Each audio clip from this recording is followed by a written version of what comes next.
por género. Y la siguiente clase sí tenemos presencial, donde van a presentar sus trabajos de los científicos, ¿no? Que lo vamos a detallar al finalizar. Bueno, voy a compartir pantalla para que veamos la presentación.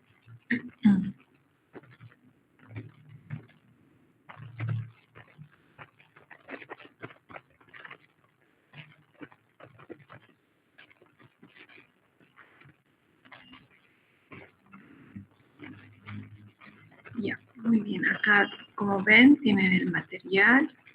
Vamos con bacilos gram negativos, parte 1, parte 2 y parte 3. Vamos a ir con la parte 1.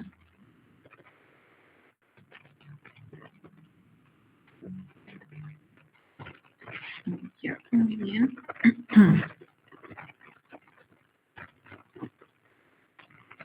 Observan la presentación, ¿verdad? A ver, ¿alguien nos puede decir? Muchachos. Sí, doctora. Ya, Sí, doctora, se puede observar. Gracias. Ya, gracias. Bueno, entonces ya estamos con bacilos gram negativos. Habíamos dicho primeramente que los de mayor importancia clínica en gram positivo son los cocos. También hay bacilos gram positivos, pero los hemos abordado los de mayor importancia, cocos gram positivos. Y los de mayor importancia clínica en los gram negativos son los bacilos. Hay también cocos gram negativos, pero son en menos proporción, podríamos decir, de importancia clínica, pero también lo vamos a ver. Ahora estamos viendo bacilos gram negativos. Como observan en la imagen, ustedes ya saben la morfología frente a la coloración de gram. Entonces, la principal diferencia entre los gram positivos y los gram negativos es la composición de la pared celular, ¿verdad? Entonces, estos se tiñen de color fucsia, ¿no? En la coloración de gram. Bueno, entonces, si hablamos de bacilos gram negativos, entre las generalidades, vamos a decir que estos también son denominados enterobacterias. Enterobacterias. ¿Por qué? Porque la mayoría de estos pertenecen a la familia Enterobacteriaceae. ¿Recuerdan cuando hemos hecho la clasificación taxonómica? Acá, familia termina en EAE. Cuando una palabra relacionada con microorganismos termina en EAE hace referencia a que estamos hablando de una familia. Entonces, la familia dice Enterobacteriaceae, o sea, es toda una familia que tiene géneros, especies, subespecies, ¿verdad? Es un grupo enorme. Nos dice, la familia Enterobacteriaceae constituye un grupo grande y heterogéneo de bacterias gram negativas, importantes desde los puntos de vista médico y científico. Entonces, es un grupo grande, toda una familia. Que por eso se los denomina enterobacterias. Cuando hablamos de gram negativos, enterobacterias. ¿Ya? Entonces, como es una familia bastante amplia, hay una que es la de mayor frecuencia o prevalencia de esta familia que causa infecciones. ¿Cuál es? La Escherichia coli. Solamente estamos hablando de generalidad. Escherichia coli, Escherichia es género, coli es especie. Vean cómo está escrito, cursiva, mayúscula, minúscula. Siempre la escritura científica hay que tener mucho cuidado, ¿verdad? Entonces, es el microorganismo o germen infectante más prevalente de toda esta familia. Entonces, Escherichia coli es un bacilo gram negativo o es una enterobacteria, ¿verdad? Entonces, dice, bacilos o cocobacilos gram negativos pueden ser oxidasa negativo, no formadora de esporas, crecen tanto en presencia o en ausencia de oxígeno, por lo tanto se los considera a todos estos anaerobios facultativos. Pueden presentarse como bacilos, dice, como vemos en la imagen. También pueden presentarse como cocobacilos, ¿no? Los cocobacilos serán bacilos cortos, ¿no es cierto? O cocos alargados, cocobacilos. Los bacilos tienen mayor forma de bastón. En ambas formas, pero gram negativos, pueden presentarse toda esta familia al momento de trabajar en laboratorio. Ahora, nos vamos con la epidemiología de toda esta familia. para empezar, todos estos gram negativos están distribuidos ampliamente en todas partes, en el suelo, en las plantas, en nuestro alrededor, en las superficies, están distribuidos, no es que no existen, los tenemos. También son colonizadores habituales del tracto intestinal, por ejemplo, colonizan nuestro tracto intestinal, ¿no? Tanto en los humanos como en los animales. Presentan o representan una causa importante de infecciones en otros sitios, como en el aparato genitourinario. Entonces, como están en el tracto gastrointestinal, pueden migrar fácilmente al aparato genitourinario y pueden causar infección. Eso es lo que nos dice. En pacientes hospitalizados o inmunocomprometidos, dice, en pacientes que reciben tratamiento antibiótico, también puede existir colonización por bacilos gram negativos o enterobacterias ceae. O sea, que estos pacientes hospitalizados que están con las defensas bajas o que están con una terapia antimicrobiana muy prolongada, por ejemplo, las enterobacterias, los bacilos gram negativos intrahospitalarios pueden colonizar a estos pacientes, ¿no? Eso es lo que nos dice. Ahora, estas bacterias pueden producir diferentes tipos de infecciones, igual que los cocos. Hemos visto que había cocos que producen neumonía, como el Streptoneumoniae, había cocos que producen faringitis, como el Streptococcus pyogenes o el Streptococcus beta hemolítico de tipo A, según la clasificación de Lancefiel. También hay del grupo B y C, ¿verdad? En los cocos, ¿no? Había cocos como saprofíticos que producen infección urinaria, por ejemplo, ¿no? Igual las enterobacterias pueden producir diferentes tipos de infecciones, pueden producir neumonía igual, como la Klebsiella pneumoniae, por ejemplo. Si bien el Streptococcus pneumoniae es el primer agente causal de la neumonía, en segundo o en tercer lugar puede estar la Klebsiella pneumoniae y también produce neumonía, con menos frecuencia que Streptoneumoniae, pero también puede producir neumonía. Y la Klebsiella pneumoniae, por eso su nombre Pneumoniae, es una enterobacteria. Es un bacilo gram negativo.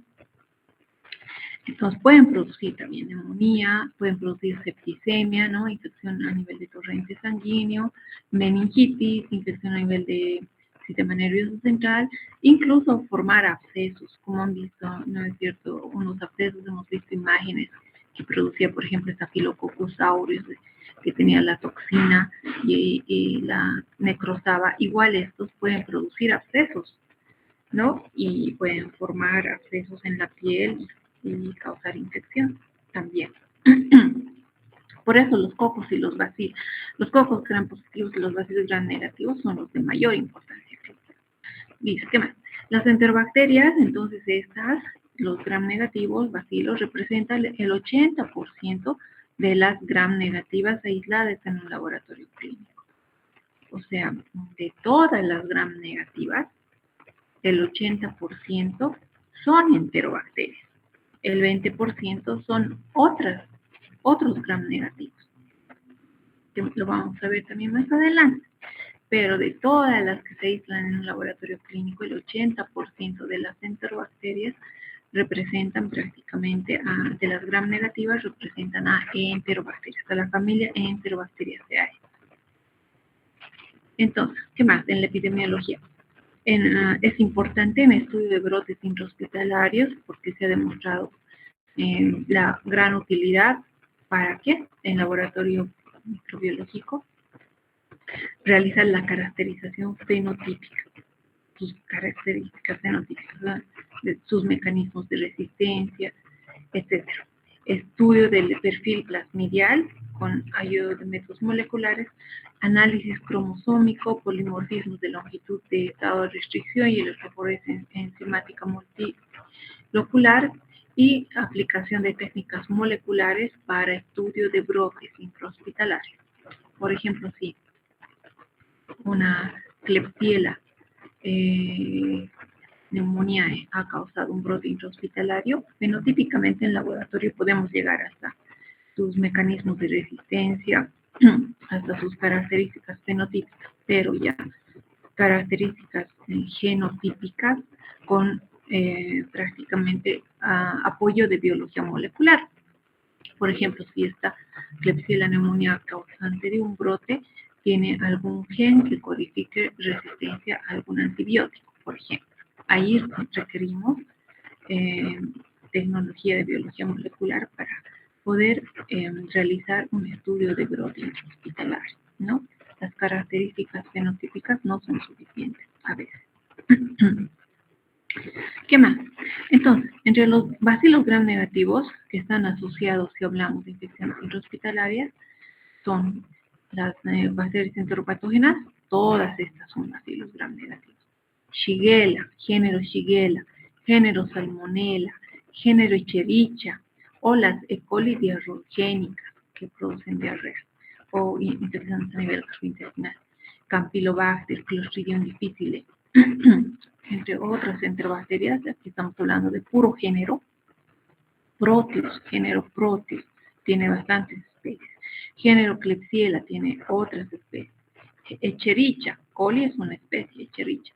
Género Enterobacter tiene varias especies. No estamos hablando aquí ya de los gram negativos o enterobacterias o bacilos gram negativos asociadas con infecciones intrahospitalarias de mayor relevancia clínica. Géneros: Proteus, Klebsiella, coli, Shigella, Salmonella, todos son géneros. Pero también debemos hablar de aquellas que más adelante vamos a hablar que estas gram negativas, de acuerdo a las reacciones, a las pruebas bioquímicas, también se clasifica en fermentadoras y no fermentadoras, fermentadoras de azúcares y no fermentadoras. Si hablamos aquí de los gram negativos no fermentadores, que son de importancia hospitalaria, clínica más que todo hospitalaria, hablamos de Pseudomonas aeruginosa, por ejemplo. Esto está mal escrito. Aeruginosa, ¿no? Acinetobacter, Stenotrophomonas, Maltophilia, Burkholderia cepacia. Estos son gram negativos que no fermentan azúcares, por eso se les denomina no fermentadores, y de mayor relevancia a nivel hospitalario. Ya. Tanto en infecciones de la comunidad no producen, más producen infecciones en pacientes hospitalizados. Eso es lo que quiere decir. Bueno, y luego ahí tenemos entonces, ¿no? Por ejemplo, los bacilos gram negativos. Podemos dividirlos en aerobios, anaerobios facultativos, ¿no? Aerobios, anaerobios. Los anaerobios facultativos, los que fermentan azúcares como la lactosa, con pruebas de identificación, aquellos que son fermentadores de lactosa, oxidasa positivo, aeromonas, plesiomonas. Y aquellos que son fermentadores de lactosa, oxidasa negativo, género Escherichia o la especie coli, género Citrobacter, género Klebsiella, género Enterobacter, género. Si hablamos de los aerobios facultativos o anaerobios facultativos que no fermentan lactosa, como habíamos visto en la anterior lámina, que más tienen relevancia a nivel hospitalario, esto según la reacción de la oxidasa positivo-negativo. Oxidasa positivo, hablamos de Pseudomonas, Achromobacter, Stenotrophomonas, Pasteurella, y los que son oxidasa negativo, género Serratia, género Proteus, género Burkholderia, género Acinetobacter. Este esquema entonces nos sirve para clasificar a los bacilos gram negativos, primero considerándolos como aerobios facultativos, los que fermentan lactosa, que se los denomina fermentadores, y los que no fermentan, se los denomina bacilos gram negativos no fermentadores. A estos bacilos gram negativos fermentadores, no porque fermentan lactosa, acá no fermentan. Entre los que fermentan, si realizamos la prueba de oxidasa, los que son oxidasa positivo, estos, los que son oxidasa negativo, estos. Y los que no fermentan, que hemos visto que son los de importancia hospitalaria, realizamos la prueba de oxidasa positivo, hablamos de Pseudomonas, de Stenotrophomonas, y si hablamos de oxidasa negativo, Serratias, Burkholderia, Acinetobacter. Es una manera de identificar en laboratorio según su fermentación de azúcares. Fermenta, no fermenta. Ahora, ¿qué prueba prosigue para identificarla? La oxidasa. Marcador. Ya. Luego, continuamos con las tribus y géneros de la familia Enterobacteriaceae asociadas a enfermedades en los seres humanos. Como ven acá, género Escherichia, la más conocida, Escherichia coli, ¿ven? Género Shigella, pertenecen a una tribu Enterobacteriaceae. Otros géneros que causan enfermedades en los seres humanos. Edwardsella, Salmonella, ya hemos mencionado, Citrobacter, Klebsiella, género, todos estos son géneros. Enterobacter, Afnia, Serratia, Proteus, Morganella, género Providencia, género Yersinia, Erwinia, género Sedecae, género Tatumela, género Ranella, son todos gram negativos.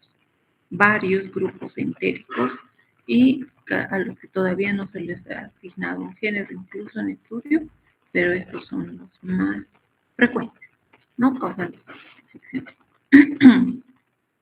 Y en su estructura bacteriana, ahí vemos nuevamente, recordando un poco, ¿no?, la estructura. Ven acá la gram positiva y acá está la gram negativa, ¿no? Su citoplasma, ¿no?, la membrana plasmática y la pared celular, donde prácticamente la gram negativa tiene una membrana externa y tiene una pared celular, ¿no? En cambio, es más delgada, ¿no? En cambio, la gram positiva, por eso es que no recibe el primer colorante, ¿verdad? En cambio, la gram positiva, su pared celular es más gruesa, ¿no? Entonces, por eso retiene el primer colorante, que es el azul, y se tiñe de color azul. En cambio, están, ya, eso es considerando la estructura de la pared, que ya habíamos visto, ¿no? Acá la membrana plasmática, inclusiones, más que tienen pilis, flagelos, ¿no? Ambos pueden tener flagelos, tanto la gram negativa y la gram positiva. También cápsula también pueden tener, que acá no está en esta imagen, pero pueden tener tanto las gram positivas como las gram negativas. Ahora, en su estructura, ¿cuáles son sus factores de virulencia de estos gram negativos? En la estructura tiene una pared celular formada por lipopolisacáridos, lípido A, tienen dos toxinas, tiene antígeno osomático, antígeno flagelar H, tienen cápsula, antígeno K, pilis, fimbrias y biofilms light también, ¿no? Que prácticamente cada uno de estos factores de virulencia son parte de su estructura bacteriana, son encargados de. Pero, por ejemplo, la cápsula antígeno K evita la fagocitosis, la respuesta del sistema inmune. Los pilis fimbrias mejoran la adherencia. Los biofilms van a evadir la fagocitosis. Entonces, ¿no? Y las endotoxinas van a favorecer un shock por la liberación de citotoxinas, un shock séptico, y puede invadir con mayor facilidad hasta llegar a producir la muerte en el paciente infectado. Eso en cuanto a su estructura. Tiene la pared celular ahí, ¿no? Pared celular, ¿no? Ahí están las endotoxinas, lípido A, antígeno somático, antígeno flagelar, cápsula, piel, fimbria, biofilm. Entre otros factores de virulencia importantes están las endotoxinas, que están en la pared celular, ¿no? Como aquí hemos mencionado, exotoxinas, ¿no? Y neurotoxinas, prácticamente que tienen relación con la infección en el sistema nervioso central, hemolicinas, que van a destruir los glóbulos rojos, ¿no? Y también plásmidos, ¿no?, que son factores de colonización, hemolicinas resistentes a antibióticos y las toxinas, que van a facilitar la adherencia a las células epiteliales y la resistencia a los antibióticos, la resistencia bacteriana. Estos, de forma general, son los factores de virulencia de los bacilos gram negativos o Enterobacteriaceae, las familias más importantes. Obviamente, cada familia, cada género puede diferenciarse entre algunos. Esto es de manera general.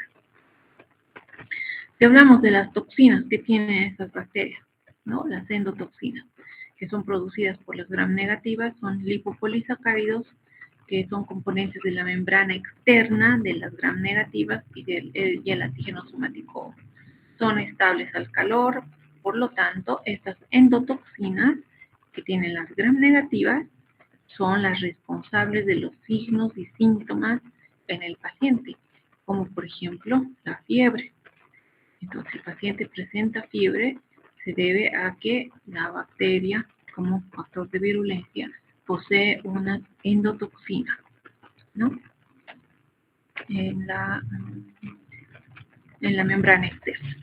Las exotoxinas son las toxinas biológicas más potentes, son producidas también por gram positivos, no hemos visto también los gram positivos, de naturaleza proteica, y los signos y síntomas de muchas enfermedades, como por ejemplo el tétano, difteria, botulismo, son debido a la presencia de exotoxinas que son elaboradas por estas bacterias como factores de virulencia. ¿Cómo ocurre entonces la patogénesis una vez que sabemos que contienen todos estos mecanismos? Estos factores de virulencia, ¿cómo ocurre la patogénesis? No, también estas son formadoras de biofilm. Como ven acá en la imagen 3D, estos son los biofilms, como redes, ¿no? Como unas telearañas, que se ve así, la formación de biofilms. Estos son capaces de producir estas bacterias. Entonces, biofilms es un polímero extracelular que protege a la... ¿Cuál es su finalidad? Proteger a las bacterias. Las mismas bacterias producen esto para protegerse ellas. ¿Contra qué? Contra factores externos que le estén amenazando su multiplicación o su vida, como por ejemplo el uso de antibióticos, puede ser otros factores, cambios de temperaturas, muchos factores que pueden amenazar y entonces ellos como respuesta a una defensa van produciendo estos biofilms. Entonces, ¿qué son estos biofilms? Polímeros extracelulares que protegen a las colonias bacterianas de la acción de los antibióticos, del aclaramiento del sistema inmunológico y erradicación bacteriana. Y a la vez hace que estos, y si entre ellos están produciendo biofilms, vean como respuesta de protección frente a que tal vez este paciente está siendo tratado por antibiótico, entonces ellos van a producir su biofilm. Lo malo es que estos biofilms, ¿no?, se van a adherir no solamente al huésped, sino también a los dispositivos que usa el huésped. Sobre todo la producción de estos biofilms se da en los pacientes hospitalizados que están con mucha terapia antimicrobiana y como respuesta a eso, estas bacterias forman estas redes. Y lo malo es que no solamente se están protegiendo entre ellas, sino que estas redes, este biofilm se va a adherir a los dispositivos de los pacientes. Por ejemplo, pueden estar con sonda urinaria, con catéter central, pueden estar con catéter periférico para ingresar a torrente sanguíneo. Entonces, se va adhiriendo a esos dispositivos, pueden estar con ventilador mecánico el paciente, se va a adherir a esos dispositivos, ¿no? Y va a ser más complicado erradicarlos. Por eso es importante estas enterobacterias que producen infecciones en los hospitales, porque generalmente son productoras de biofilms, ¿no? Entonces es complicado erradicarlos. Entonces, si ya forman estos biofilms, eso implica que el 60% de las infecciones causadas por estas enterobacterias sean persistentes. No es complicado erradicar, como les digo, sean persistentes y además se vuelvan crónicas, infecciones crónicas. Ya, bueno, ahí habíamos visto igual otra vez, ¿no? Acá, por ejemplo, muestra la cápsula con el antígeno K, muestran los flagelos, acá están las endotoxinas, enterotoxinas, las toxinas que están, la hemolicina unida a la membrana, fimbrias, este es el tejido del huésped, vean acá, todo esto es el tejido del huésped, y por las fimbrias se van a adherir, ¿verdad?, al tejido del huésped, Y estos factores de virulencia, obviamente, entre otros el sideróforo, complejo sideróforo, la lipopolisacáridos, donde tiene endotoxinas, el antígeno, ¿no? Esta es una representación esquemática, dice, de la interacción entre una célula, por ejemplo, este es un bacilo gram negativo, una célula de Escherichia coli con el tejido del huésped, y acá está el tejido del huésped, ¿no? Eso es lo que nos muestra en esta representación esquemática. Las estructuras bacterianas que se consideran importantes en la patogenicidad de la bacteria se encuentran resaltadas, ¿no? Estas, todas estas, ¿no? Dice, por ejemplo, en la membrana plasmática, los lipopolisacáridos, la membrana externa, etc. Ya entonces una representación esquemática de dónde están los factores de virulencia y que se están prácticamente adheriendo a la célula del tejido. Entonces, si hemos hablado de todas esas enterobacterias, entre los diversos agentes que causan infecciones, podemos decir también a nivel gastrointestinal, por ejemplo, si dijimos que estas enterobacterias también tenemos una gran cantidad y variedad de bacilos gram negativos o enterobacterias a nivel intestinal, gastrointestinal. Miren, acá ven, bacilos, cocos. También hay a nivel gastrointestinal cocos, pero con mayor frecuencia bacilos. Entonces, entre los diversos agentes que pueden causar infecciones gastrointestinales agudas en pacientes, se pueden encontrar los géneros Salmonella, género Shigella, son enterobacterias. Escherichia coli, que también causa infección urinaria, es enterobacteria. Clostridium difficile, Campylobacter, Yersinia enterocolítica, Vibrio y Vibrio para hemolíticos.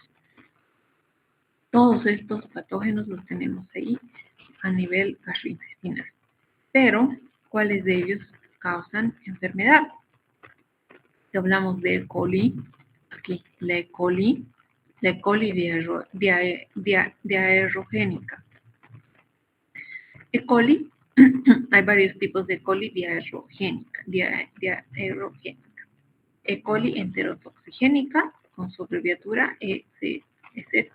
E. coli enteropatógena, E. coli enterohemorrágica, E. coli enteroinvasiva y E. coli enteroadherente. Esas son sus abreviaturas. Entonces, ¿cuáles son los factores de virulencia? Estamos hablando de las E. coli diarrogénicas. ¿Ya? Factores de virulencia. De la enterotoxigénica, por ejemplo, factores de colonización, que son el CFA1, 2 y 4, base genética a través del plásmido, que causa diarrea del viajero. La E. coli enteropatogénica. Como factores de virulencia tiene fimbria, tiene una unión y lesión a las vellosidades del intestino a través de plásmido o cromosomal que causa diarrea infantil. La diarrea en niños está ocasionada por un tipo de coli, género, especie, enteropatógena, E. coli enteropatógena, ¿no? Que causa diarrea infantil, patología de enfermedad. E. coli enterohemorrágica, entre sus factores de virulencia tiene fimbria que se van a permitir adherir con mayor facilidad a las vellosidades del intestino, además una unión y lesión en las vellosidades gracias al gen EAC, citotoxinas, SLT1, SLT2, a través del plásmido, puede ser cromosomal, que ocasiona colitis hemorrágica, o la O157, ¿no? La otra es coli, enteroinvasiva, entre sus factores de virulencia, tienen alta capacidad de colonizar, de invadir y de multiplicarse, y además destruir enterocitos, tiene enterotoxina y citotoxina a través del plásmido cromosomal que causa diarrea inflamatoria o diarrea invasiva similar a lo que causa la Shigella, pero acá estamos hablando de las E. coli diarrogénicas. Y la E. coli enteroadherente que tiene una fibra de adherencia entre su principal factor de virulencia, ¿no? No se sabe cuál es la base genética, y la patología diarrea acuosa del viajero, sobre todo en México y África.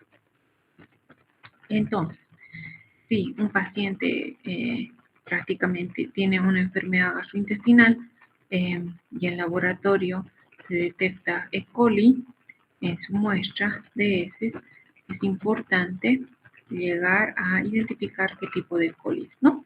Ya sea la enterotoxigénica, diarrea del viajero, generalmente en niños, ¿no? La que produce diarrea infantil, si hablamos de agente causal E. coli, la enteropatógena, colitis hemorrágica o la producida por la 257, la enterohemorrágica, por eso su nombre, enterohemorrágica, porque produce hemorragias. Colitis, inflamación a nivel del colon, es lo que produce el paciente, y hemorrágica, ¿no? Enteroinvasiva, que va a producir diarrea.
Doctora, su micrófono creo que está apagado.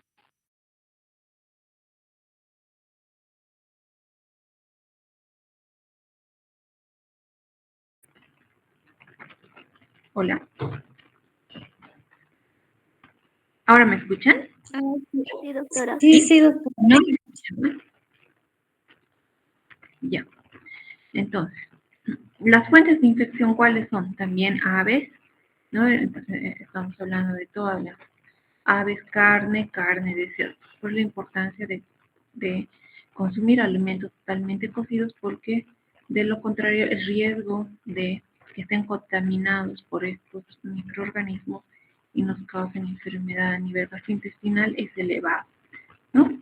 Luego, también la contaminación de los alimentos puede ocurrir a través de quienes lo manejan, no solamente que el alimento esté contaminado, sino quienes manipulan, ya sea durante el procesamiento, por contacto con los productos animales, también puede ser con los excrementos de las aves y de sus animales, o durante su preparación. En toda esta cadena puede existir contaminación. Doctora, una consulta. ¿Está compartiendo pantalla? No estoy compartiendo. Ya, retiro.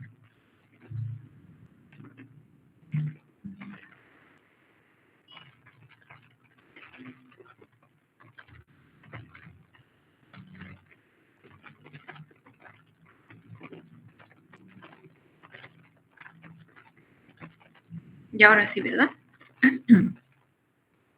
Sí, doctora. Ya, gracias. Bueno, entonces retomamos. Pero también hay que mencionar que existen portadores crónicos de salmonela, que es un bacilo gram negativo enterobacteria, que prácticamente constituyen un riesgo especial en la transmisión de la infección. Entonces hay personas que pueden trabajar con estas aves, pueden trabajar con animales y como estos están contaminados con esta bacteria, con el género Salmonella, pueden ser personas que portan el microorganismo pero que no están enfermos. A eso se denomina portadores crónicos y estos constituyen un riesgo en la transmisión de la infección. Por eso es importante el lavado de los alimentos, el lavado de manos y todo esto, ¿no? Entonces, y además el consumo de alimentos cocidos, sobre todo los huevos y todo lo que proviene de las aves, carnes y cerdos. Ya, entonces, como la contaminación es a través de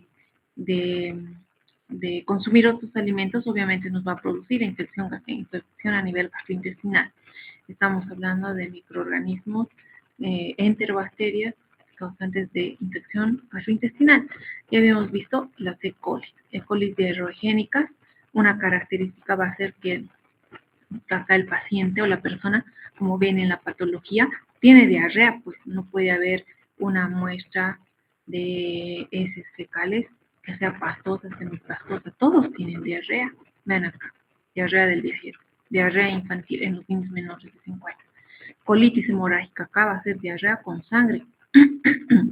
Diarrea inflamatoria, ¿no? Diarrea acuosa. Entonces, las diarreas generalmente, si no son causadas por parásitos, que ustedes han estado llevando parasitología ya, generalmente son causadas por bacterias. ¿Qué bacterias? E. coli, E. coli diarreogénicas. Otra de importancia clínica, salmonelosis, que ya saben dónde está y cómo evitarla, ¿no? ¿Qué más de la salmonelosis? Dice, en países en vías de desarrollo, las especies, la salmonella tifoidea y no tifoidea, ¿ya? O la salmonella tifi es la especie de la que produce la fiebre, la salmonelosis, la fiebre tifoidea. En países en vías de desarrollo, las especies no tifoideas de salmonella, como les digo, hay salmonella tifi y la no tifi. Las no tifoideas de salmonella son patógenos nosocomiales, pues están en los hospitales y cada vez tienen mayor importancia clínica. La mayoría de estas especies de salmonella, como ven acá, enterobacterias bacillus gram negativos, además son resistentes a múltiples antibióticos y su diseminación de estas cepas resistentes puede ocurrir de persona a persona, como a través de las manos en la imagen. Como son microscópicos, obviamente no los vamos a ver, ¿verdad? Entonces acá la transmisión es de persona a persona. Otra infección que causa a nivel gastrointestinal, bacilo gram negativo enterobacteria, es la Shigella. ¿Qué causa esta Shigella? La shigelosis, que es una de las causas más comunes de gastroenteritis.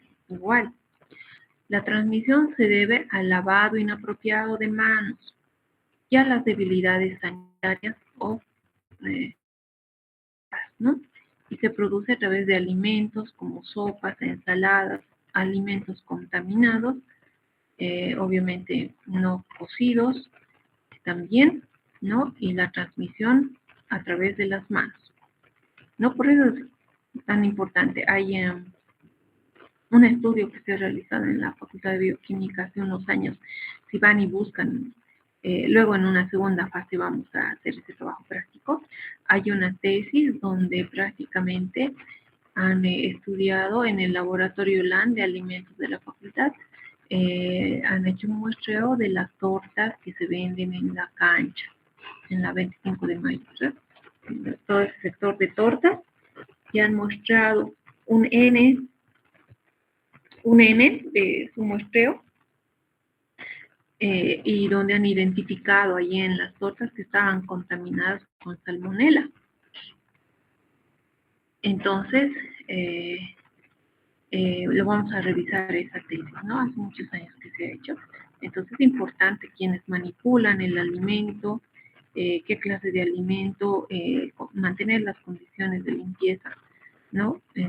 En estos alimentos que se expenden en las calles.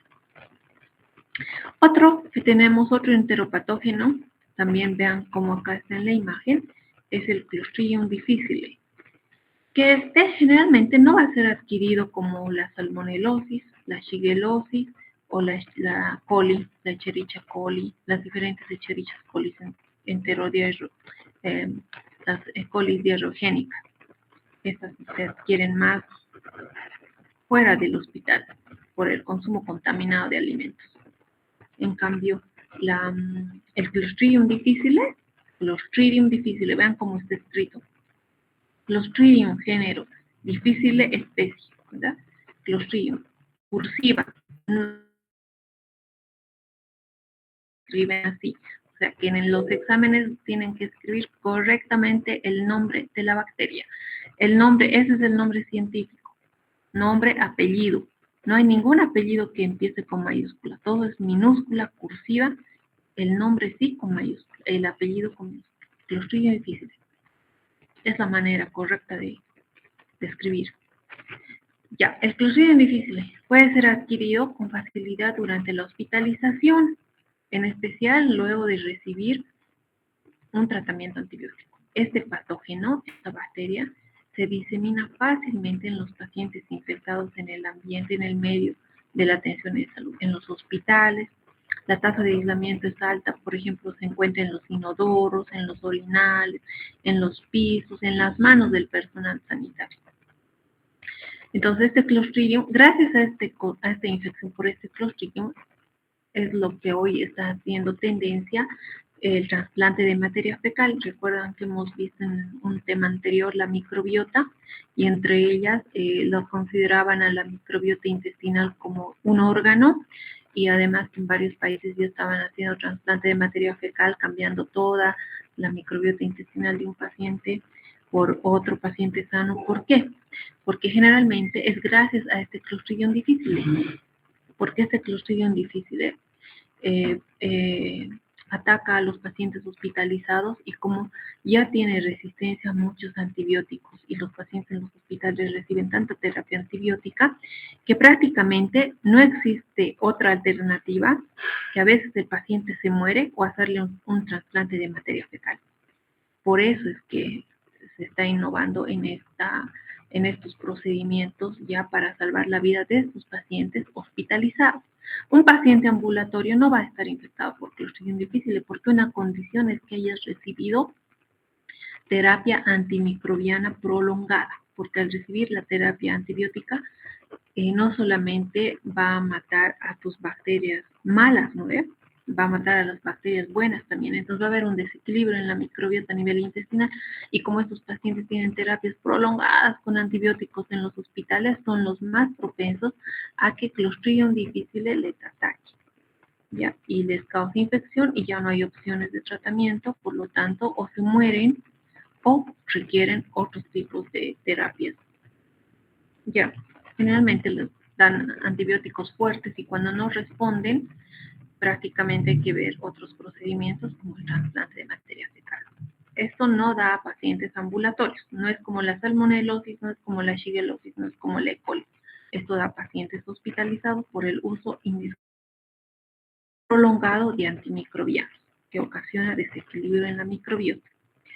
Ya, es en otro de los patógenos. Hablamos de Campylobacter, vean acá estas alas de gaviota. No se van a olvidar. Campylobacter se lo conoce también como aquel patógeno que tiene morfología, como ven acá en la imagen, de alas de gaviota. Miren, como unas alitas. En los últimos 10 años, Campylobacter ha surgido como causa de gastroenteritis bacteriana en países en desarrollo, limitada a niños pequeños. La transmisión es a través igual de los alimentos, leche contaminada o agua contaminada. Puede ocurrir brotes en salas de neonatos, ¿no? Siendo, por ejemplo, la bañera, la incubadora, que no desinfectan las causas donde se acumula esta bacteria y puede producir brotes e infectar a los niños. Ya, ese es Campylobacter. Aquí hemos hablado de Clostridium y Campylobacter. Entonces, la mayoría de los patógenos bacterianos es transmitida por contacto directo o orofecal, boca, ¿no? La medida más importante para prevenir la transmisión es la práctica efectiva del lavado. No hay mejor medida que el lavado de manos.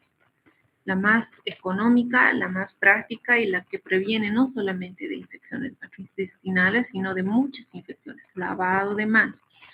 Además del abastecimiento seguro de agua, disposición sanitaria, de los materiales desde la contaminación fecal, cocción de todos los alimentos. Esto es importante, no solo para microorganismos que podemos ingerir a través de los alimentos, sino también hay parásitos, ¿verdad? Ustedes en parasitología igual han llevado, hay algunos parásitos que están en los alimentos y la no cocción puede hacer que prácticamente la persona ingiera y puede producir algunas otras patologías diferentes a las que estamos hablando.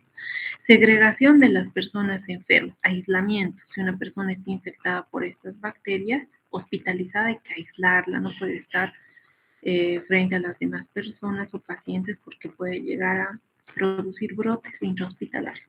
El personal de servicio de alimentos debe tener sumo cuidado respecto a su higiene personal.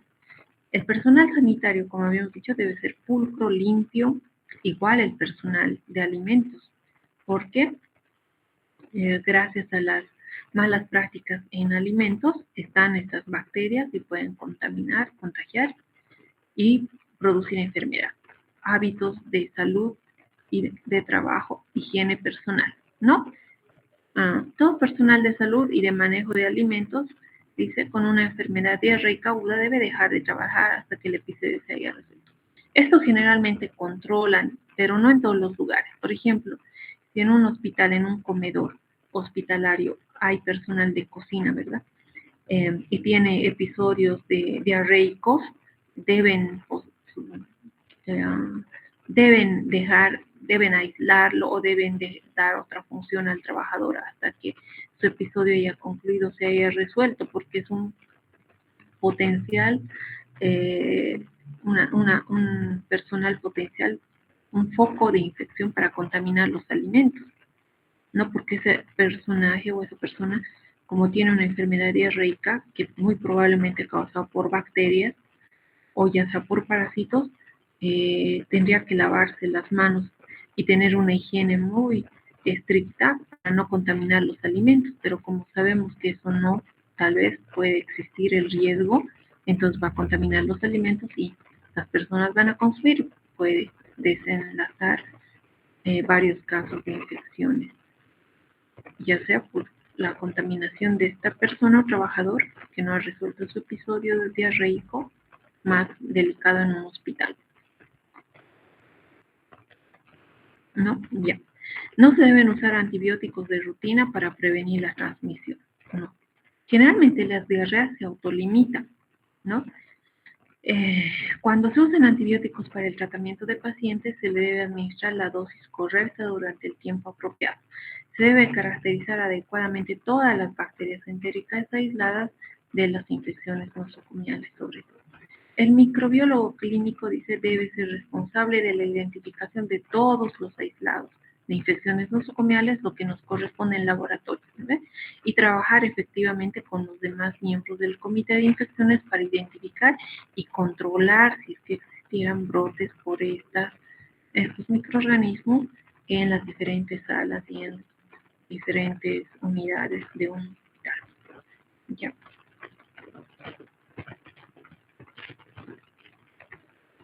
Hasta ahí, ¿alguna pregunta? Muchachos, muchachas.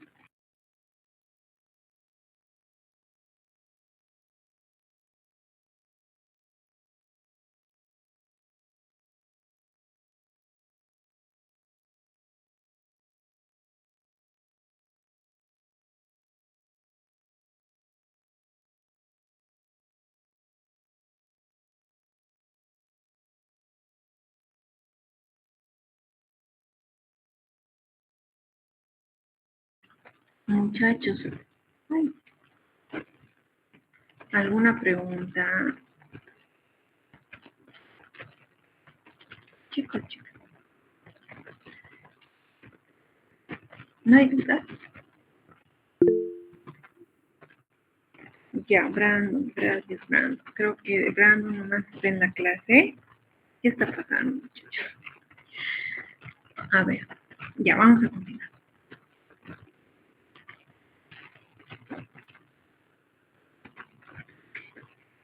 Ya, otras enterobacterias. Habíamos hablado más que todo de las gastrointestinales, ¿verdad? Ahora hablamos de las otras que son también patógenos nosocomiales importantes, como la E. coli, Proteus, género E. coli, Proteus, Klebsiella, Enterobacter. Ya les habíamos mencionado anteriormente. Que estos son patógenos del tracto urinario, también pueden causar herida quirúrgica, infección en la herida quirúrgica, pueden causar neumonía también. ¿Qué significa infección en la herida quirúrgica? Que pues una persona en un hospital, le realizan un procedimiento quirúrgico y prácticamente se infecta la herida, ¿no? Se denomina herida de sitio quirúrgico, infección de sitio quirúrgico. Ya. Entonces,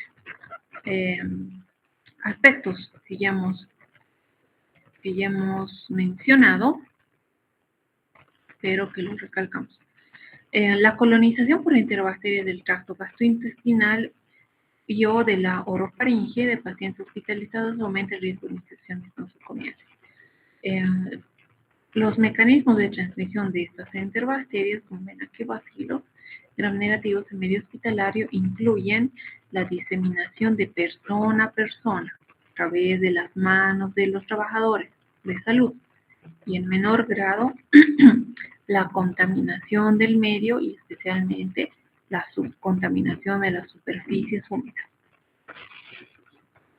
El surgimiento de enterobacterias multiresistentes que contiene a las cefalosporinasas y beta-lactamasas de amplio espectro está convirtiéndose en un problema mundial, ¿no? Las enterobacterias resistentes a antibióticos. El simple lavado de manos con agua y jabón remueve casi a todos los bacilos gram negativos transitorios que tenemos en la mano en 10 segundos. En 10 segundos que se lleva a cabo un lavado de manos, podemos prácticamente remover y eliminar a todos los gram negativos que estuvieran de manera transitoria en nuestras manos. Porque recuerden que los gram negativos pueden ser parte de la microbiota transitoria, no residente. ¿Qué presentan estas enterobacterias? Hemos dicho infecciones urinarias como la Escherichia coli, infecciones respiratorias como las Klebsiellas, pseudomonas, meningitis neonatal también, como Haemophilus, Klebsiella también, infecciones quirúrgicas, Klebsiella, Enterobacter, Serratia, pseudomonas, pueden llegar a torrente sanguíneo, producir bacteremias, todas ellas, incluyendo los cocos. Todos los microorganismos, ya sean cocos, bacilos, pueden llegar a producir infección de torrente sanguíneo y bacterias y otros tipos de infecciones. Entonces, el mecanismo de resistencia en gram negativa, en cuanto a su resistencia bacteriana, la alteración del sitio blanco. ¿Qué antibióticos? Vamos a ver otro apartado de antibióticos, pero aquí ya lo mencionamos. Los aminoglucósidos como gentamicina, micacina, beta-lactámicos, desde las cefalosporinas de primera generación, segunda generación, tercera generación, cuarta generación, las quinolonas, ciprofloxacina, levofloxacina. También la prevención del acceso de la droga al sitio de acción, la disminución de la permeabilidad, beta-lactámicos, carbapenem, fluimpenem, meropenem, adquisición del mecanismo del flujo, las quinolonas, ciprofloxacina, levofloxacina, moxifloxacina, inactivación de droga, beta-lactamasas a nivel cromosomal o plasmidial, enzimas inactivantes de aminoglucósidos y por vía metabólica alterna, entre los mecanismos de resistencia. ¿Cuáles son?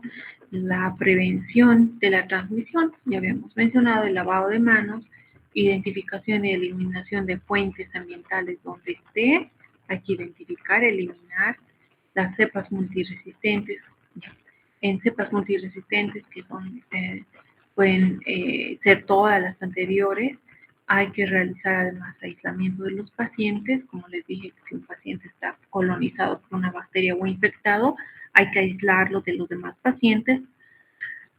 Además, aplicar las precauciones de contacto, que quiere decir que el personal de salud, cuando ingrese a realizar un procedimiento en ese paciente, tiene que usar batas, guantes, un equipo exclusivo de uso clínico, ¿no? Esas son precauciones del contacto, porque debemos considerar que todo el paciente y su entorno debe estar contaminado con este microorganismo y no lo vemos, ¿verdad? Esto en cuanto a gram negativos fermentadores. Ya, todos los que hemos mencionado son fermentadores, que fermentan azúcares, ¿no? Ahora vemos no fermentadores, que los habíamos mencionado, que son sobre todo los que causan infecciones intrahospitalarias. ¿Cuáles son?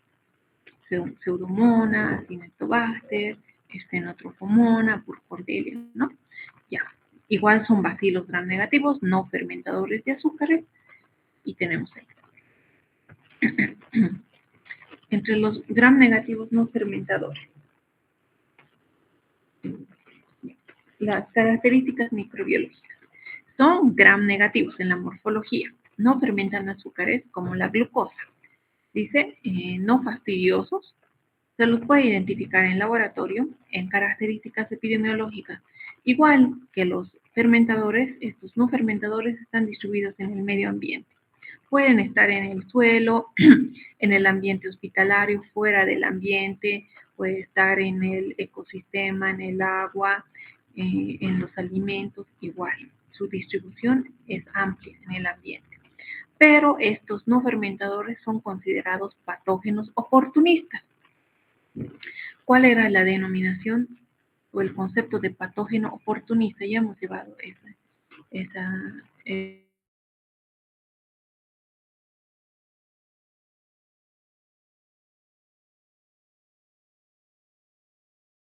patógeno oportunista. ¿Qué significa? A ver, ¿alguien me dice?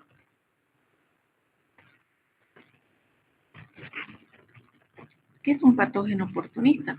Estos no fermentadores, por ejemplo, acá entra la salmonela, entra Acinetobacter, entra Burkholderia, Stenotrophomona, estamos hablando de género.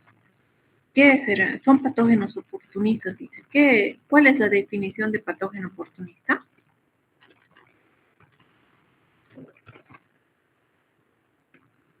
Levanten la mano.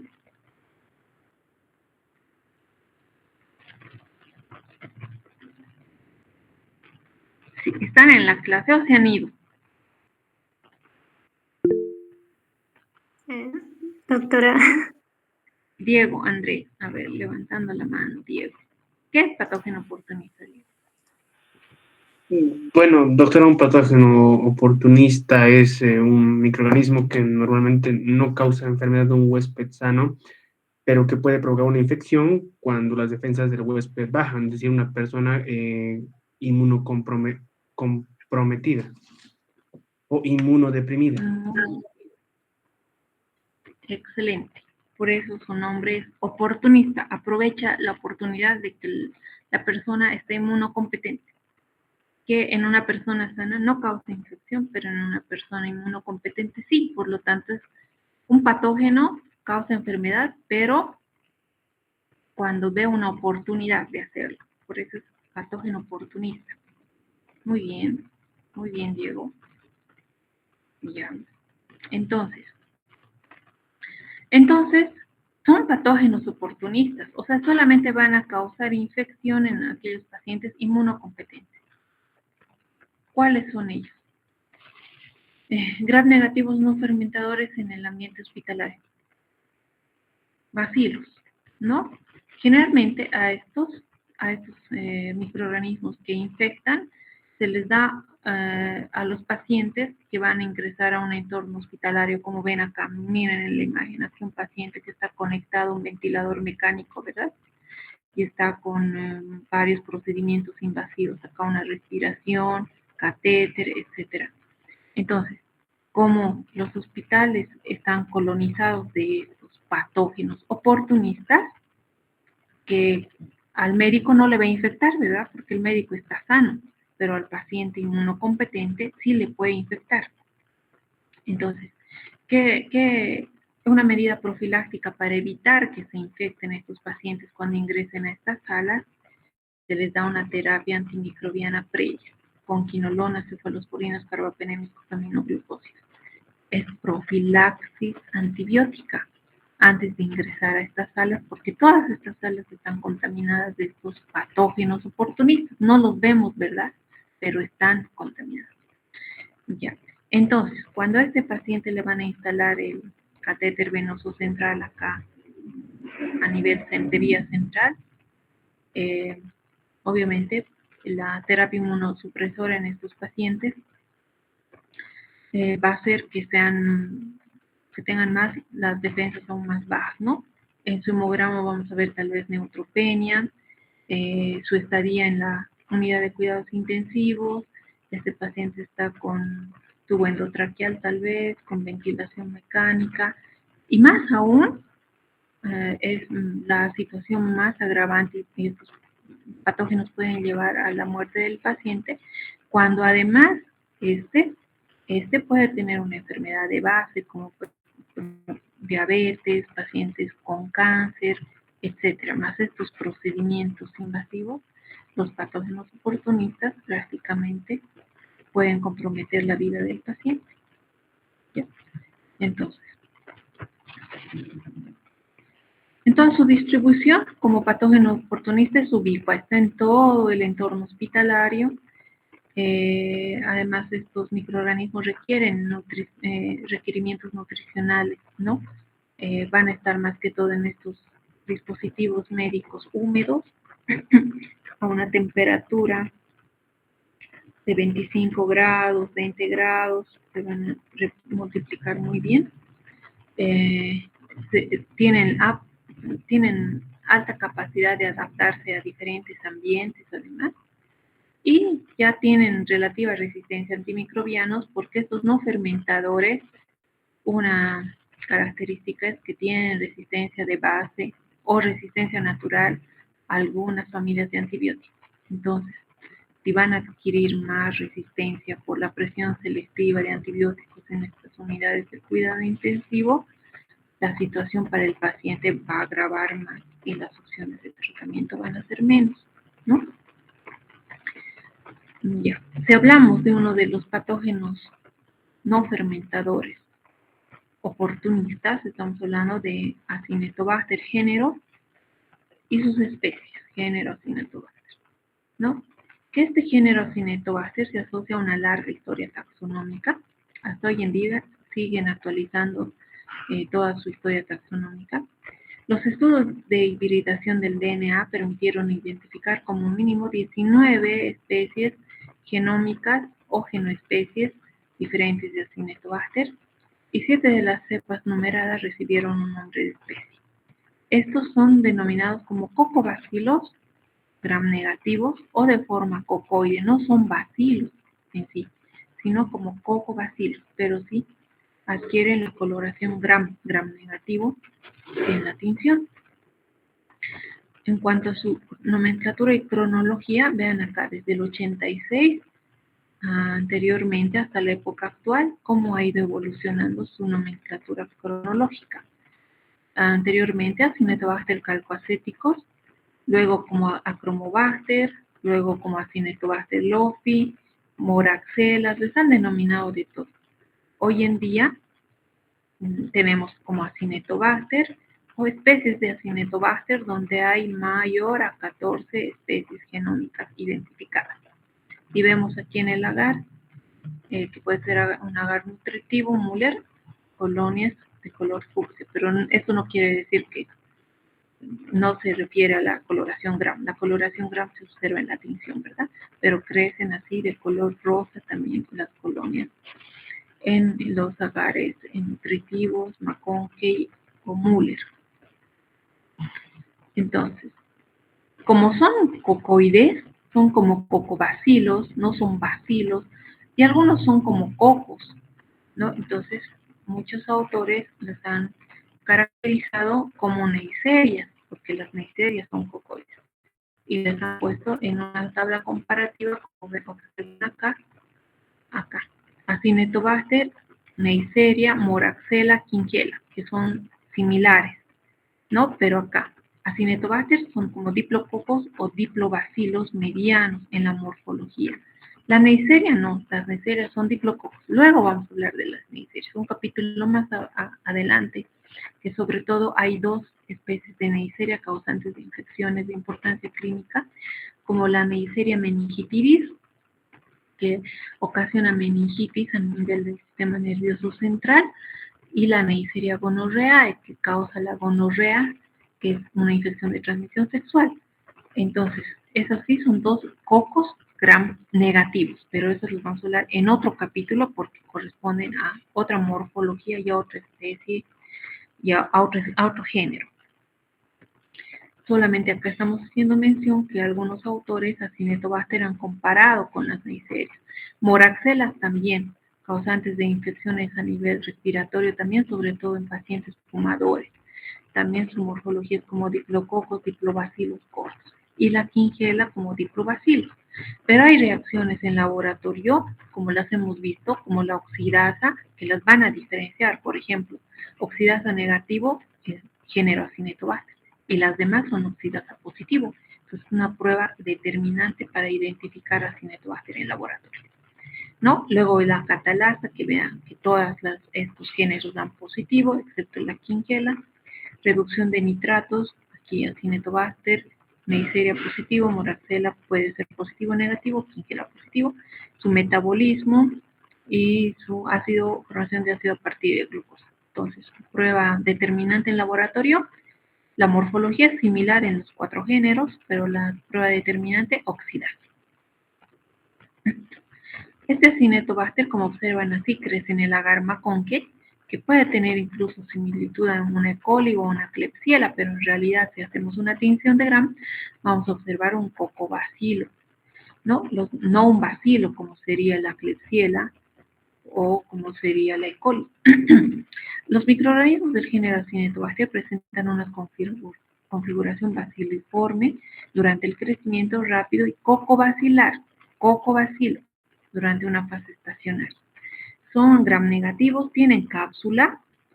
Sabemos que los microorganismos que tienen cápsula son más virulentos porque van a evitar la fagocitosis, ¿no es cierto?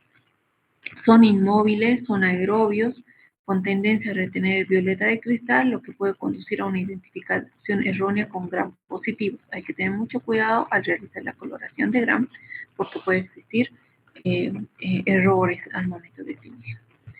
Como son gram negativos, no fermentan azúcares, están distribuidos en la naturaleza, dijimos, puede estar también en la piel, como flora comensal, son oportunistas, su compañero ya lo ha definido muy bien como son oportunistas, son agentes de infección a nivel hospitalario y adquieren resistencia con facilidad a los antimicrobianos. Y así observamos en la placa cuando vamos a realizar el crecimiento en un agar, puede ser nutritivo Müller, de este color y de este tamaño. Son colonias convexas, de borde definido y rosadas. ¿Qué más? En el huésped susceptible, sobre todo ataca a aquellas personas que tienen enfermedad de base, aquellos que están con procedimientos invasivos, como hemos visto, ¿no? Vía aérea, pueden tener un catéter urinario, aquellos pacientes que han sido sometidos a alguna cirugía, aquellos que están con ventilador mecánico, en esos pacientes, sobre todo, como son oportunistas, a ellos va a atacar. Aquellos pacientes que están con aquellos pacientes que están con una larga terapia antimicrobiana también. ¿Cuál es el reservorio? Un paciente infectado o colonizado, puede ser que un paciente en una sala, ¿verdad? En las salas de los hospitales, generalmente hay varios pacientes. Puede ser que uno esté infectado, este va a ser el reservorio, ¿no? O colonizado, no simplemente infectado, que puede diseminar a través de las manos del personal de salud en los demás pacientes. O también puede ser otro reservorio, el personal, ¿no? Que por eso es que se dice, lávese las manos para atender a un paciente y a otro. Digamos que el médico atiende a un paciente en una cama, en una misma sala, y para ir a atender al otro paciente no se lava las manos y ya está diseminando, ¿no? Entonces el reservorio, el personal, a través de las manos, eso es transmisión cruzada. ¿Qué más? A través de la piel, en los baños de los pacientes, también puede ser que un paciente esté colonizado y vaya al baño y luego entre otro paciente, ¿no? Entonces está el baño contaminado. Entonces es muy importante, una vez que se diagnostique sus pacientes, aislarlos para que los demás no prácticamente sean susceptibles a adquirir esta infección. Reservorios animados son el personal de salud y el paciente que esté infectado o colonizado. Reservorios inanimados puede ser en las mudas del paciente, el entorno, la cama, la mesa, la historia clínica, su alimento, etc. Y las vías de transmisión, el contacto directo o el contacto indirecto. Entonces, el riesgo para que el paciente desarrolle, hemos dicho, su estadía hospitalaria prolongada, tal vez se haya sometido a alguna cirugía, que además se detecte la presencia en la herida, el uso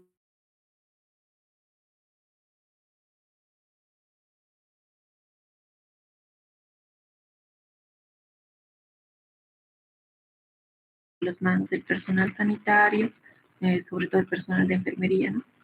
Presencia del catéter intravenoso o catéter uretral permanente, que no les cambien el catéter a los pacientes, es importante, no pueden tener por mucho tiempo estos catéteres, ¿no? Porque ahí van formando biofilms.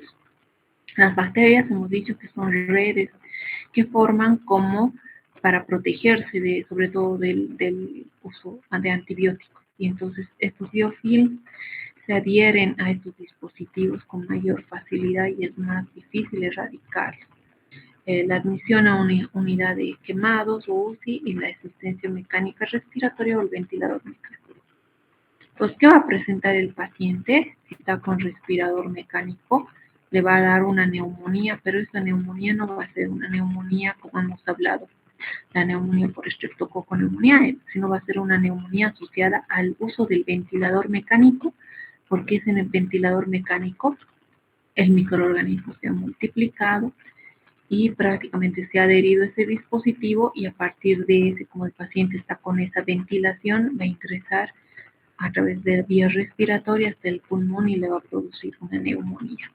Esta es una neumonía hospitalaria, no es la neumonía de la comunidad que adquirimos cuando nos infectamos de persona a persona. Cuando una persona nos tose, estornuda, una persona infectada y nosotros, otra persona susceptible, prácticamente le puede infectar, ¿no? A través de vía respiratoria por las gotas, etcétera. Esa no es, esa neumonía es de neumonía de la comunidad. Aquí estamos hablando de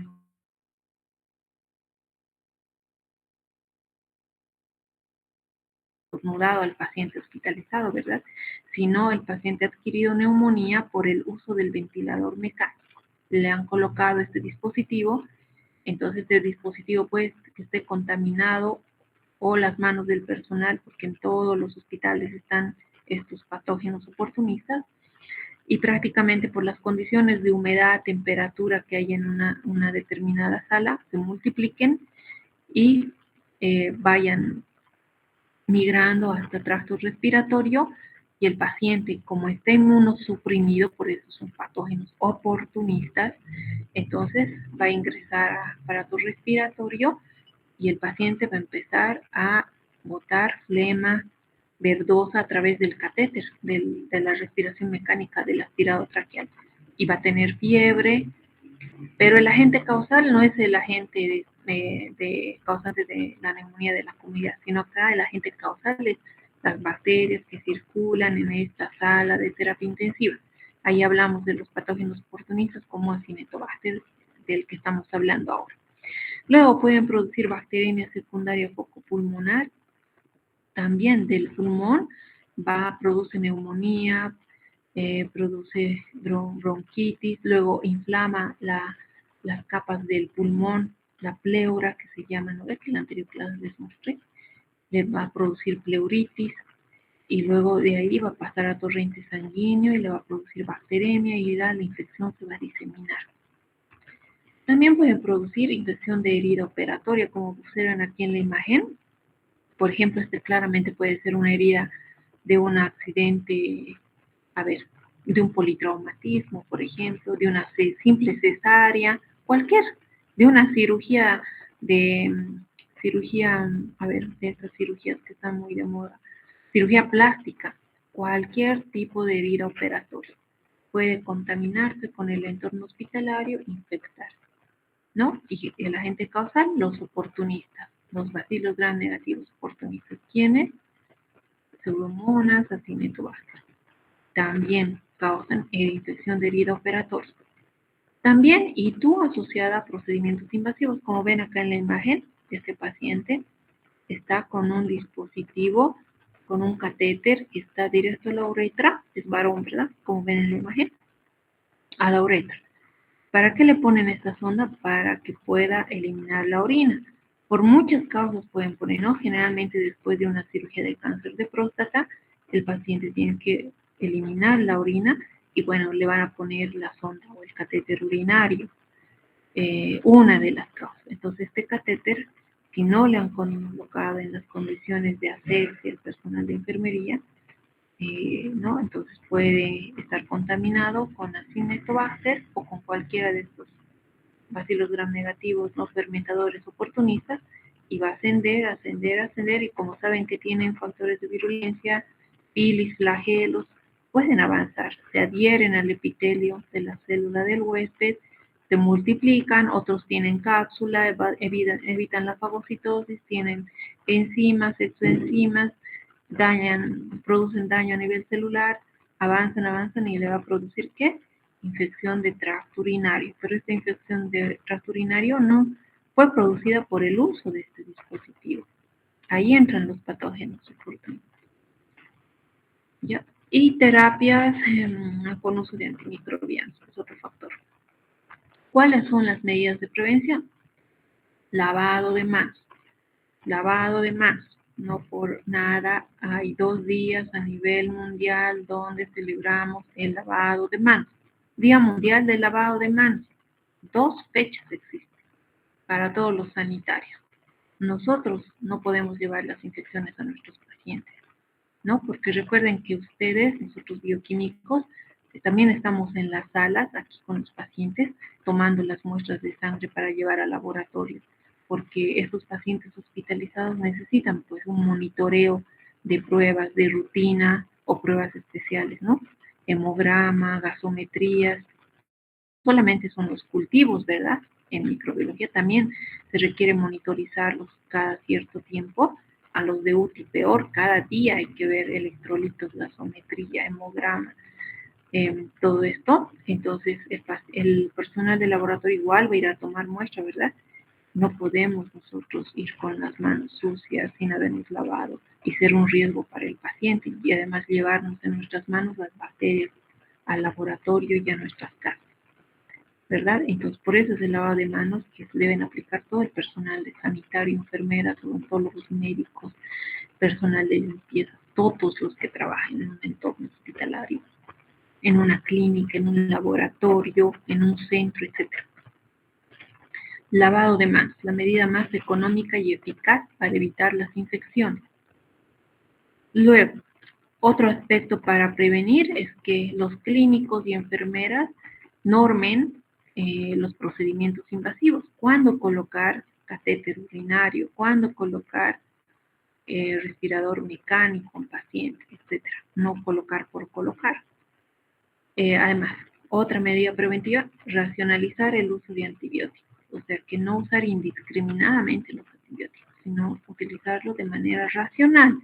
¿Qué quiere decir eso? Solo cuando sea necesario. Eso para los clínicos, ¿no? Y dice, solo frente a brote no controlado por cepa multiresistente, hay que aislar al paciente, puede ser un paciente con una Acinetobacter multiresistente, aislarlo en una sala y aplicar el manejo de corte. ¿Qué es eso? Que solo ahí podrá entrar una enfermera todo el día. No puede entrar varios personal de salud porque pues, hay mayor riesgo de que se contaminen y ellos luego dispersen el microorganismo a otros pacientes y se produzca un brote, ¿no? Entonces, manejo de corte, ¿no? O si hay 2, 3 pacientes infectados por un microorganismo el mismo, ponerlo en una sala a los 3 y solo considerar a un personal para que ingrese a la atención, para evitar la transmisión. Es manejo de corte. Y además usar medidas de contacto, quiere decir barbijo, mascarilla y todo lo que se use se descarte o se elimine. No lo podemos reutilizar porque existe el riesgo de que se contaminen otras salas, otros pacientes por el mal manejo, ¿no? Estudios de reservorio ambiental, aportación del personal de salud. También hay estudios donde nos realizamos, dependiendo del establecimiento de salud, hisopado a nivel de las narinas, de las axilas, de la ingle al personal de salud para ver si estamos colonizados por alguna de estas bacterias y nosotros seamos el transmisor a los pacientes, ¿no? Eso en el exterior se realiza de rutina. En nuestro país no lo realizamos casi en muchos lugares porque implica un alto costo y faltan todavía protocolos para establecer eso. Tratamiento. Entonces, en cuanto al tratamiento, los pacientes pueden dar de última línea ya que son resistentes de base a algunos antibióticos, ¿no? Tratamiento selección carbapenémicos de última generación para enterobacterias, imipenem, meropenem. En Bolivia solo tenemos los dos, hay ertapenem, doripenem, en el extranjero, en nuestro país no lo tenemos. También dice que se ha demostrado el efecto sinérgico de la afección bactericida más rápida o para evitar el desarrollo de resistencia durante el tratamiento. La combinación con beta-lactámicos, imipenem aminoglucósido puede ser gentamicina, micacina o un beta-lactámico inhibidor de beta-lactamasa aminoglucósido. Un IBL, por ejemplo, un piperacilina tazobactam más gentamicina, micacina, o una fluoroquinolona de cuarta generación más un aminoglucósido, ¿no? Estamos hablando de levomoxifloxacina más genta o amicacina. En nuestro país no hay más fluoroquinolonas. Y para concluir ya, el tratamiento debe ser individual para cada paciente sin perder de vista los principios de la resistencia bacteriana. La resistencia se atribuyó a plásmidos, transposomas y cromosomas. Se ha reportado brotes de cepas de Acinetobacter resistentes a imipenem en varias partes del mundo, en nuestro país también, en nuestro departamento también. Hemos realizado estudios en los hospitales más complejos de Cochabamba, en la maternidad, en el Hospital Viena, en el gastro, que más adelante, cuando revisemos los artículos científicos, vamos a ver cómo se han desarrollado estos brotes de Acinetobacter en nuestro departamento. El sulbactam ejerce actividad bactericida intrínseca con otras cepas de Acinetobacter resistente a múltiples fármacos, y el tazobactam y el ácido clavulánico ejercen una mayor actividad anti-Acinetobacter que en comparación al sulbactam. Y los mecanismos de resistencia, que son la liberación, producción de enzimas que tienen la facultad de alterar los aminoglucósidos, beta-lactamases en espectro, alteraciones cualitativas, cuantitativas de las porinas de membrana externa y alteración de las proteínas fijadoras de peptidos. Cuando llevemos mecanismos de resistencia y antibióticos, vamos a desarrollar con más detalle todos los mecanismos de resistencia, ¿sí? Entonces, hemos hablado de enterobacterias, gastrointestinales, E. coli, enterodierogénicas, salmonella, shigella, clostridium, campylobacter, las no fermentadoras, Acinetobacter. Nos falta más todavía. Esta es una primera parte. ¿Alguna pregunta hasta acá?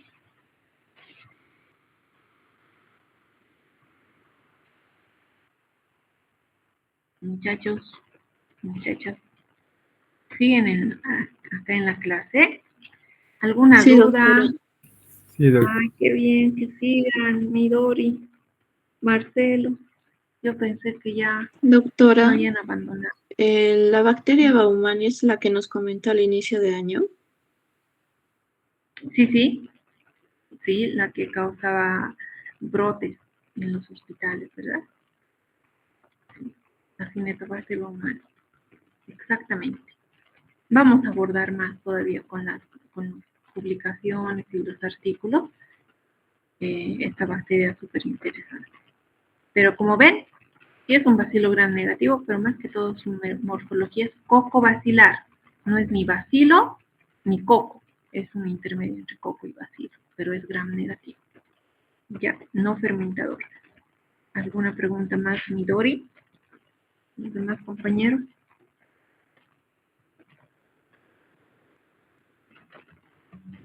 ¿Ya se durmieron?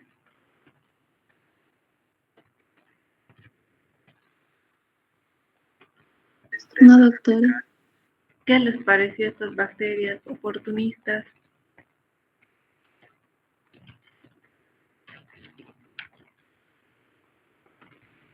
Diego.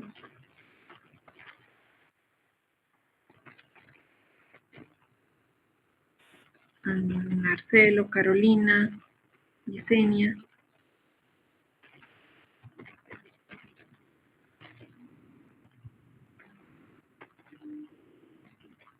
Creo que se durmieron.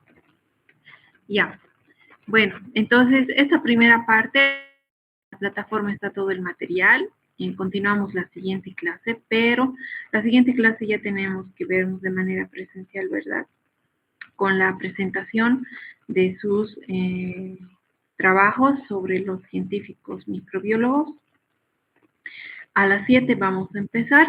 Cada grupo tiene 10 minutos para presentar, ya sea en data, ya sea en papelógrafos, como ustedes quieran, pero cada grupo tiene máximo 10 minutos. O sea, tienen que sintetizar lo más que puedan y hablar, solamente presentar lo más puntual y lo más importante, ¿no? Entonces, no sé si hay alguna pregunta más respecto al trabajo.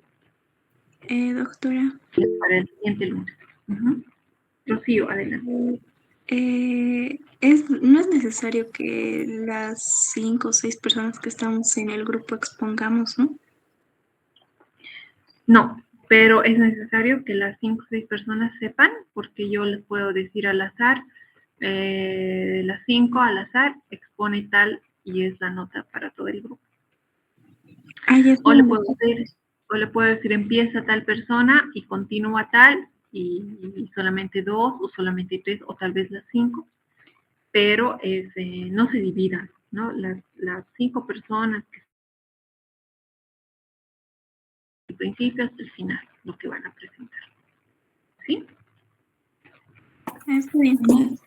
Buenas noches, doctora. ¿Y debemos entregarle un informe de lo que vamos a investigar? No. ¿O solo la presentación? Solo la presentación. Solo la presentación. Está bien, doctora, gracias. Sí. Ya.